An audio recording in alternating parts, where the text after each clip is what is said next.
Hey, Black Belt News Network, we are sitting with our district attorney, Mr. Robert Turner Jr. Thank you, sir, for spending some time with me. It's always a pleasure to talk to you.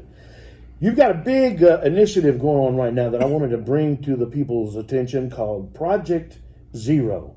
What is that? What is it all about? Project Zero is an initiative that we're launching from the district attorney's office where we want to set a 5-county goal of having 0 homicides. You and I have talked before. Right. And one of the issues that I think that we have in our particular area is that there are an uncharacteristic number of violent crimes being committed in our counties.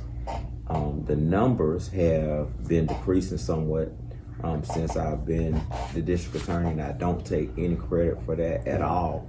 But it's just that I believe that the community has awakened, and we are all trying to make a concerted effort to see what we can do on reducing violent crime. Project Zero is setting a nice round number of the number of homicides that we want to have in our cities. Right. And I believe if we aim high, then anything that we can do to get close to that particular goal is a plus. And of course, by aim high, you mean a low number. Yes, sir. Right. That round number. And I just think, I try to envision what we want to see. And I believe it helps us all if we can set goals of what we want to see. Real quick, let's review the county just to make everybody understand what counties in particular, because some may not realize what counties you cover. Yeah, we cover Bibb, Dallas, Hale, Perry, and Wilcox County. And then, of course, Black Belt News Network covers all of those but Bibb. So we want to be sure that we help to spread the word. What are some of the things you're doing to initiate the initiative? Yeah, so we have begun a series of what we call stakeholders meetings. So the stakeholders meetings, we've been inviting people from the school system, all of our law enforcement agencies, various nonprofits. We've got several nonprofits in the area that were started by crime victims' mothers. Oh, yeah.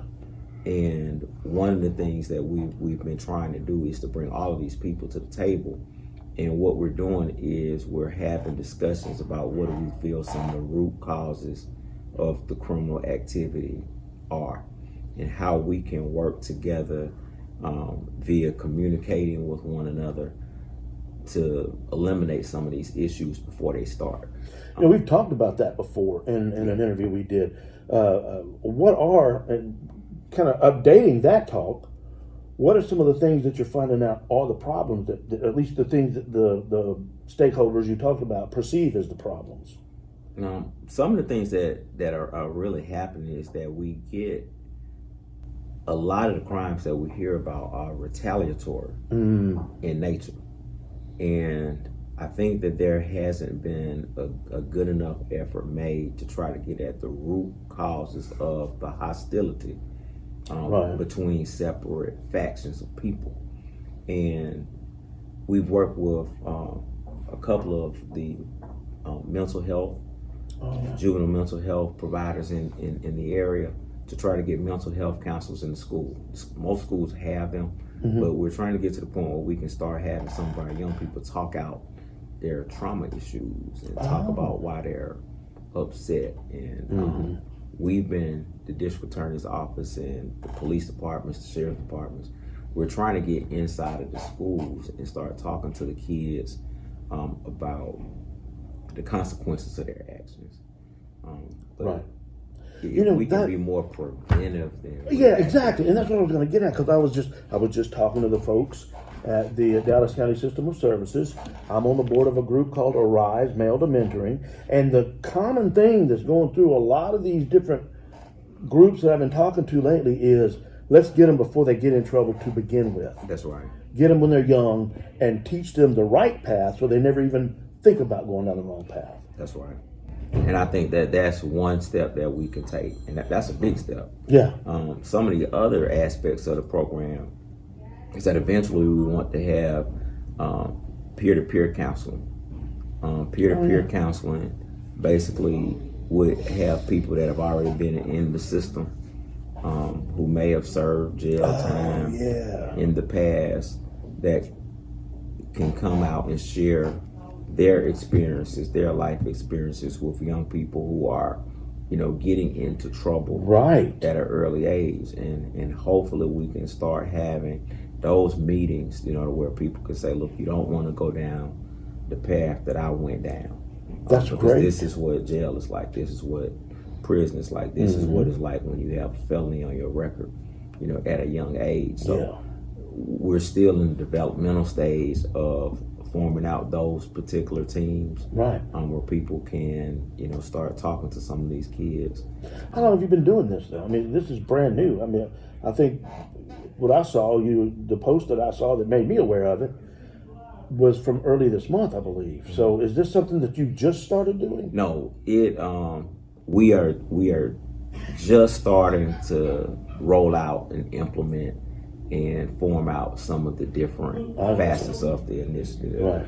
But the actual thought of doing this, it's been about a year. So didn't we talk about something similar in our last interview, which is still up on our website? So I think we talked about that before. An initiative similar to this that you were talking about getting started. So yeah, so you have been at least formulating it for a while. Yeah, we've been trying to formulate it because there are certain things that as elected officials you can come up with an idea, but to actually fund it and have it take root, you have to make sure that ethically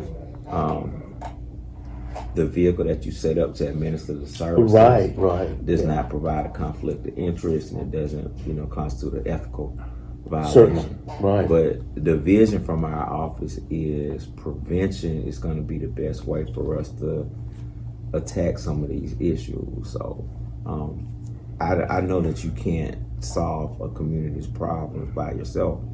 You have to involve the community, and that's really what we're shooting for. Down the road, what we want to see happen is once the signage comes out, just like the yard signs that you might see people with when we're in campaign season. So everybody got yard signs. But we eventually envision having some Project Zero signs. This is a Project Zero community. Having T-shirts that the kids can wear, that the parents can wear, so that we can kind of get the message out that we want to be known for something else. We don't want to be known as the place where people are saying, well, you can't hang out here after dark. You need to be at home before dark. It's not safe. So we want to be able to show the world that since the world changed, because of nonviolent movements in the Black Belt, that can be what we're known for again. Not our violence, but our nonviolence. And what better way to show that than to show that we have 0 homicides in 2026, in 2027, and we'll have something that we can hang our hats on and be proud of. How far along are you right now as far as getting into the schools and getting other aspects of the program going? Yeah, certain aspects of the program have been in place for a while. Because what as far as speaking, at school, we've been at Southside within the past year and a half. We've been at RB Hudson within that same time frame. On the Perry County side, we were able to speak in front of the entire high school age group dynamic right before school ended in May. We've got a couple of other visits set up at other schools coming up. We're working at getting into Keith out in Oroville pretty soon. So we've been doing that type of thing already. There have been other ventures that we've been making as far as getting our Helping Families Initiative program. That's a separate program. But our Helping Families Initiative program allows us to deal with the truancy issues with our kids. Because a lot of times the dropouts start with being truants. And if we can start talking to them and meeting with those families and directing them to resources that can curb the truancy issue, we feel like that will go a long way to stopping, what eventually turns into a criminal activity. Certainly. So idle minds and idle hands are sometimes the devil's workshop. Sometimes. So we're trying to make sure that people's hands and minds aren't idle. That's a good, like you say, it's separate programs. However, they are intertwined tremendously. So yeah, how is the initiative going? The truancy initiative going? I think it's going really well. Good. Last year was our second year in operation, in our first full year in operation. And one of the things that started to happen, and I don't know whether you all are familiar with, well, I'm sure some people that are watching the program can testify about the fact that they were getting letters from the DA's office. Yeah, we had talked about that. Yeah. So many people were getting all of these letters from the DA's office, and they would say, well, my kid missed school, but we've got excuses for them. And so what was going on at that particular time is that we were able to tap into the truancy reporting or the absentee reporting from the school systems. So if the excused absence had not been recorded appropriately, we had certain triggers that caused our letters to go out. I gotcha. And so what happened is that we were, all of the people in the community that were getting these letters from the DA's office, about your kid is having issues or your kid has missed certain many days out of school, that came from us. Yeah. Because the state puts upon the district attorney's office one of the responsibilities that we shall enforce are the truancy right in the state of Alabama. So that's what that was about. So there were some quirks in the system, but it sparked so much communication between our office and the schools and the parents to where what we eventually saw as school was ending is that the schools were doing a much better job and a faster job at putting in those absences, because that kept angry parents from calling them and calling our office. Well, and also too, that organization being organized is another way to help prevent a lot of problems in the future. So it makes sense to get everybody on the same sheet of music, so to speak. That's right. Yeah, so that's cool. That's good. That's right. I think we had spoken about that before too. So good deal. So what else do you got going on? Is there anything else that's working either towards the Project Zero program or anything else that you want to talk to people about? Right now, that is one of our major projects that we're operating out of, and we're trying to garner up community support for that and participation. But our everyday regular work keeps us busy. I bet it does. So this past week, we had a case that was called for trial that settled just this morning. It was a robbery case from a few years back, and that case ended up settling this morning. Well, that's excellent. Next week, we talked about being a 5-county circuit. Next week we have jury trial week scheduled in Wilcox. Camden is the county seat. So we've got jury trial week kicking off in Camden. There's a murder trial expected to start Monday down in Wilcox. And there's jury trial week in Perry as well. Wow. Next week. I'm going to be busy. So we're relatively busy. That's good. Which is a good thing. That is a good thing. Because there are still a whole lot of cases that we are still trying to. I was going to ask you about the backup. Is it getting whittled down some? It's getting whittled down, but the old adage is that the wheels of justice turn slowly. Right. And they do. Because during a 1 week trial term, sometimes it gets extremely difficult to try more than in a good week, a really good week, you may be able to try 3 or 4 cases. Right. And 3 or 4 cases is not a lot, when you compare that to the number of cases that that backlog is that are still out there. It's not just the 4th Judicial Circuit problem. It's a problem, statewide and nationwide. So really I would good. imagine too that when you got a backlog that you're trying to clean up, plus you got to do the current stuff, you're basically doubling up your work. That's right. So it makes it super busy. Because we have been expediting the time between when a crime is committed and the time that the case is indicted to grand jury. We've been running a lot of grand jury over the past year and a half. And didn't you say you doubled the amount? You like 3 or 4 or 2 or 3? You doubled the amount of grand juries. Right. Yeah. Right. Because we had a lot of cases that were in that gap. Yeah. They have been bound over for consideration of grand jury, but they haven't been presented. So we started running more grand juries so that we can get cases on the circuit court level, so that people can move on with their lives, whether that meant subsequent dismissal or not guilty, or whether that meant pleading guilty or not guilty. The case can't just stay certainly in the dead zone. So we've been trying to get those handled. And in addition to that, a lot of our most recent cases, we're getting a lot of our 2023s, 2024s, 2025s. A lot of those cases are being indicted within a year's time frame. That's good.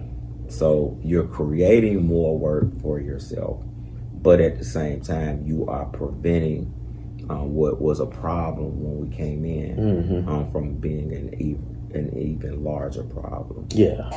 And if you get to them in a more timely fashion, then you don't have a bad problem in the future, especially like you have right now. That's right. And it's better to, even when you have a whole lot of work to do, it's better to know that all of your work is in front of you. Yeah. And so that's one of the things that we're pulling things out of the closet and putting it in one place. Yeah, and perspective. Now we're doing the sorting. Well, do you have any idea how many cases that were backlogged when you started, and how many you're at right now? We are still doing some data compilations on that. When we started, we received some printouts from the clerk's offices from the various counties, and here, we had in excess of like 10,000 cases that were in limbo. Yeah. That we had to do some stuff with. So we've 10,000. been taking them, dismissing what we can, indicting what we can, no billing what we can, and we've cut that number into about half now. Oh, wow, okay. Yeah, so that's pretty good. And that's what, about a 2-year period, isn't it? Or it's 3? 2 years and 7 months. 2 years, 7 months. Wow, that's pretty good. So maybe in another 2 years you'll get it out done. Yeah. That's excellent. Was there anything else that you want to talk about? Anything else that's going on from your office that needs to be known about? Yeah. We continue to encourage the community to come together as a community, and let's work together. A lot of us come from different backgrounds, perspectives, political beliefs, or what have you.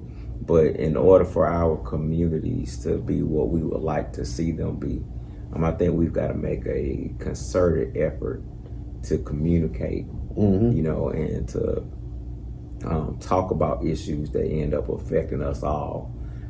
One of the things I think I talked to you about a while back, the last time you interviewed me, is that we have to get out of this posture in America where we wait for things to affect us before it affects us. Yeah, right. There are some things that we're dealing with, some community ills that we need to attack together. Right. So with parents, we encourage you to seek help when you're having problems with your children. Be vigilant about what's in their rooms and the people that they're hanging with and which activities they're engaging in. When you have children who are affected by violence, because we've got a lot of kids that are losing their cousins, their friends, their best friends. Right. And kids deal with trauma in different ways. So we need to kind of force them to talk about how they're feeling. And in certain situations, we might even need to consider enrolling them in therapy. Right. Because what we're seeing sometimes is the kids will resort to violence when they hadn't resorted to violence before. They don't know because how they to- don't know how to process Right. the trauma. They don't know how to process their anger. Yeah. So let's just be very careful about And don't their have a stigma associations. about it. And not have a Don't- stigma yeah. about it. That's right. Because everybody's got a problem that they need help with. Lord, I know our family could use help. That's right. Yeah. And then, guns are gonna be here. That's a hot button topic. But if you can But get the if we people can talk to hard, people about responsibility, yeah, exactly. responsible gun use, right. and making sure that they don't end up in the wrong hands. Thank you. I think that those will be some positive steps that we can take. That sounds like it. It sounds like a high in the sky, but it's not that. It's difficult, but it's not that difficult. I mean, it's not hard to Right. understand, Right. and it's not hard to do. It just goes back to, as you said, everybody, no matter what your differences are, getting together and being together and having the one goal of making life better for each other and everybody. Because when you do that, it automatically gets better for yourself. That's right. It's that simple. Something that makes me think. There's a spice I like to use when I'm cooking, or when I get the kids to cook. And one of the things I notice about that spice is it's got all kind of different ingredients from all over the world. And when you put all these different things together into that one bottle, it makes everything taste so much better. Well, that's just society. I agree. All those differences together make life taste so much better. I agree. If you got to be thinking that, you got to think like that, though. That's the one thing we got to do, is get people to think that way instead of thinking that different is bad. Right. And then the other thing I think we need to do a better job of, on the whole, is accentuate the positive achievements of our young people, and not just our young people. We have some brilliant adults. Yeah, we do. That are trailblazers in their professions and in their fields, and the kids need to hear about That's right. them. They need positive And role models. the adults, You're right. we need to know who around us is excelling, in whatever field it might be. And I think that if we can accentuate the positive, it can kind of shift the tone and the atmosphere upon which we live. So, and that's what I want to do. You by talking said to folks pie like in you. the sky, Yeah. but I kind of view it differently. It's just setting positive goals and talking about what we want to see, and let's work on that. And of course, there will be hiccups and obstacles along the way. But if you're not, striving for something, exactly. you won't achieve anything. Yeah, exactly. So that's the premise of the Project Zero. That's the premise behind forcing conversations with people from different areas. If we can all just get together on what's important. Is there anything coming up that the general public can get involved with Project Zero wise? As we wrap up, I just want to make sure that everybody that wants to get involved is available. Yes, our next stakeholders meeting will be September 29th. Okay. At 5:00, and it'll be held here in the courthouse, 3rd floor. Okay. In the very room that we're in the courtroom right now. meeting about right now. Well, good deal. And depending upon the number of people that show up, we pretty much had standing room only in here, and I think it's been like 35 people from time to time. There is overflow space, and we could relocate to 2nd floor and it'd be a courtroom. Great. And that, when you say stakeholders, that's business people. If you want to see change, if you want to become involved in lowering the crime numbers and being educated about the criminal justice system, then you are a stakeholder. It doesn't matter, awesome. Where you work, who you work for, whether you're unemployed, rich, poor. If you want to see change and you want to become involved, there's a space and a place for you. And one more time, what's the date? September 29th. And it's at what time? 5:00 p.m.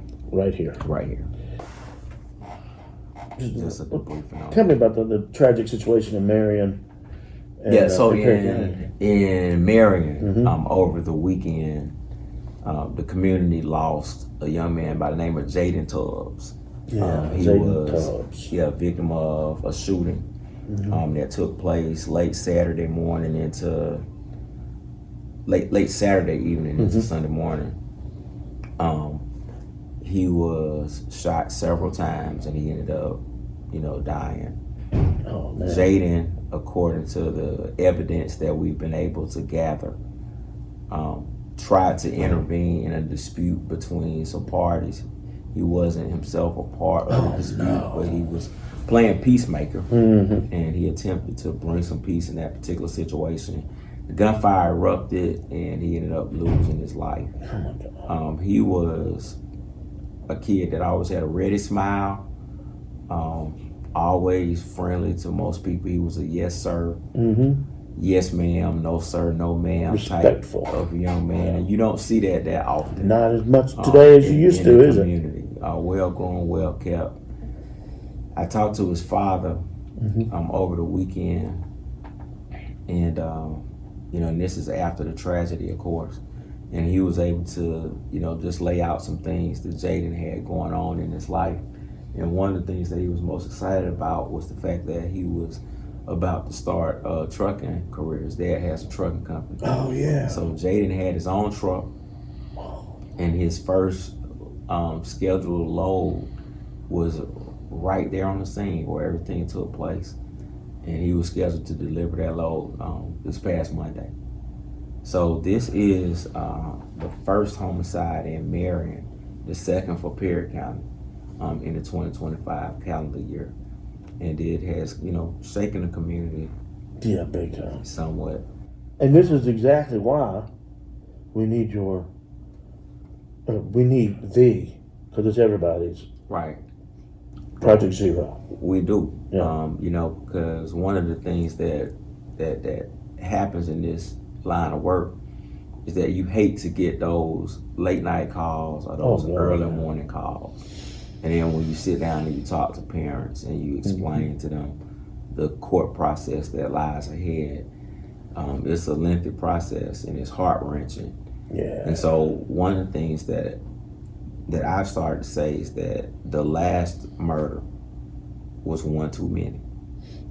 Exactly. The pain that the different families feel is a common pain.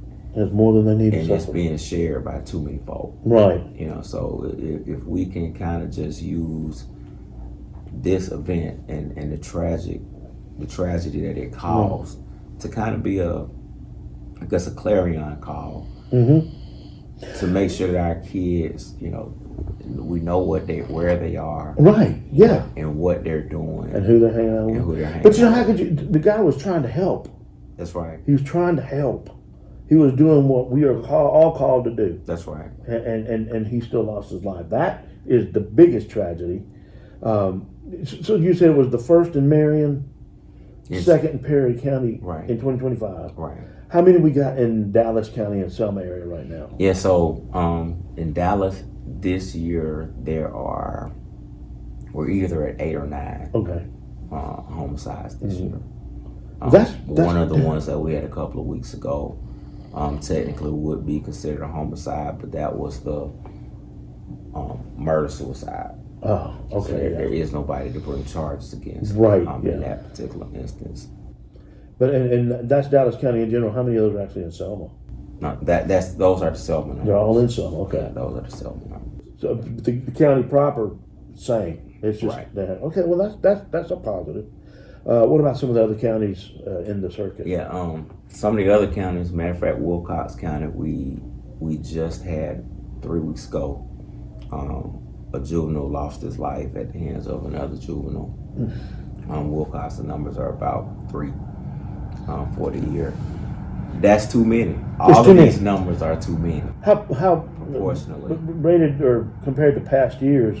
Are we down, up, about the same?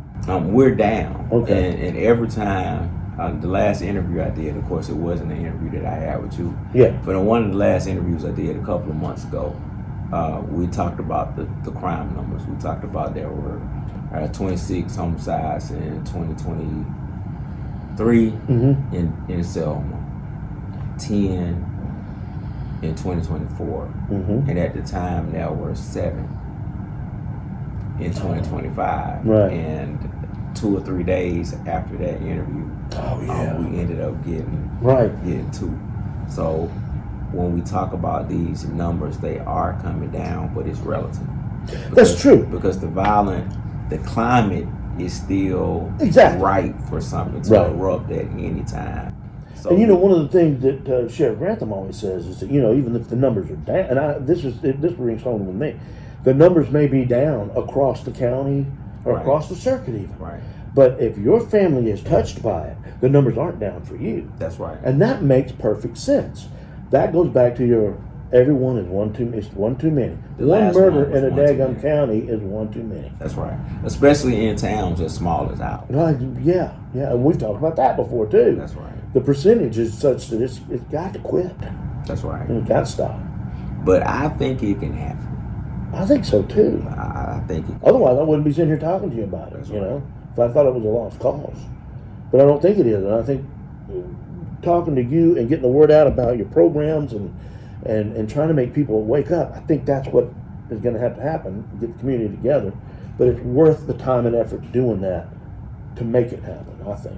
Right. And then I think another thing that I believe will be an alternate approach to mugshotting the defendants and talking about who was charged with the crime. If we could highlight the beauty and the light that are in some of the victims. Oh, that's a great idea. So this conversation that we've had, I spent the majority of time talking about Jayden. Right. And the great things he was going to do. Exactly. The lives that he touched.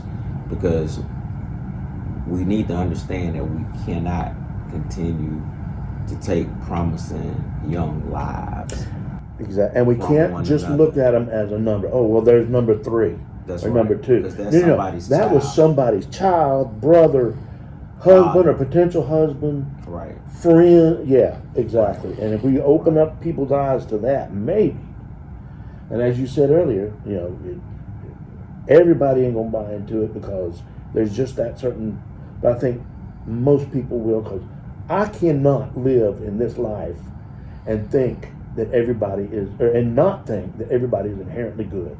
That's right. I don't think God would make us not good. Right. We just got to find that and pull it out somehow. That's right.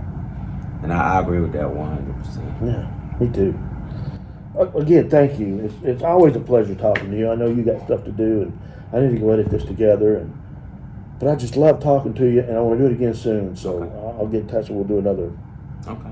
Maybe in a couple of weeks, kind of see how the program's going. Okay. Well, thank Great. you. Thanks. We might do a follow-up. Yeah, we'll do that After the meeting. meeting. Yeah, I want to be there for that. Yeah. That's what I'm doing.